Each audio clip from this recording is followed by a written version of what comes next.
I want to talk a little bit about using different types of woods in your fish tank.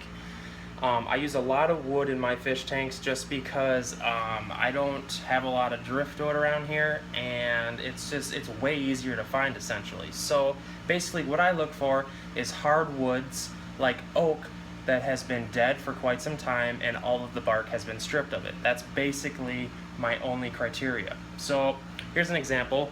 I found this piece a couple days ago. It's kind of a gnarly piece. All of the bark has been stripped. Sorry about the view here. I'm gonna toss that in the tank. And basically, all my tanks have this stuff. You know, here's a piece of oak. Here's a piece of oak. And people might argue, well, you're supposed to use driftwood. Driftwood is essentially the only difference is it's been beat with water, and hopefully it's in the water so it already sinks. But it's not a perfect world, and I have 30 fish tanks in this room alone, and it's an uphill battle to try to aquascape all these tanks. Like this here. This has been in a tank for quite some time. It's a piece of oak, or a hardwood essentially. Pretty sure it's oak. I'm not a expert, but I usually bring some of my friends that know trees better than I do. I'll claim defeat on that, but and I guess even if you accidentally use a softwood, if you're checking your water parameters, you can keep an eye on it. I mean, aren't you supposed to be doing that at all times anyways? And if it's a soft wood, maybe it's going to start reflecting your water parameters. So this is an alternative to buying decorations. You know, go out and just look for old wood piles where, you know, the bark has been stripped and it's somewhat old. Another alternative, what you can do if you have your hands on a media blaster or a sand blaster, you can basically take off the bark yourself by spraying it with a media blaster. I've done that as well. That's more work.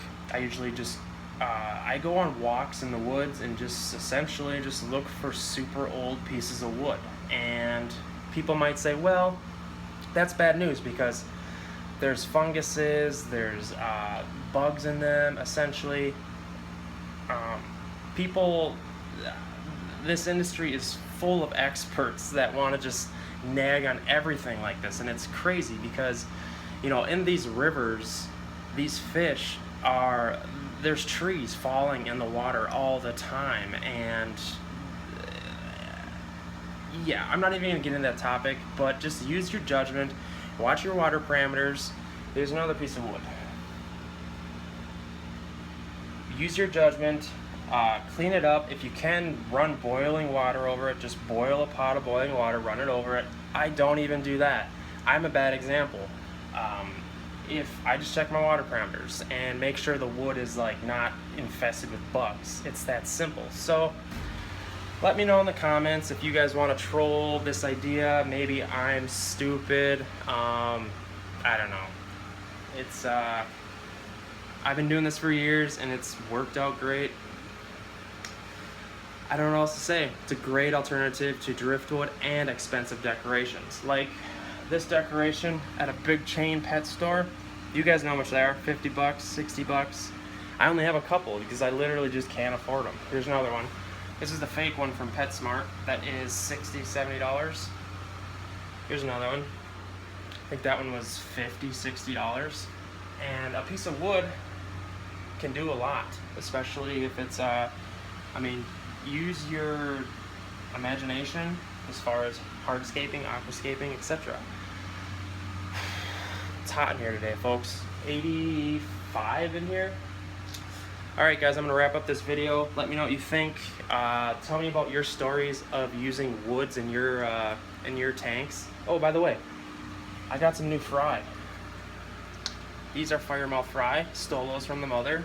And these are Texas cichlid fry. See them? Those are little Texas cichlids. And here's the predator tank. It's doing great as per usual.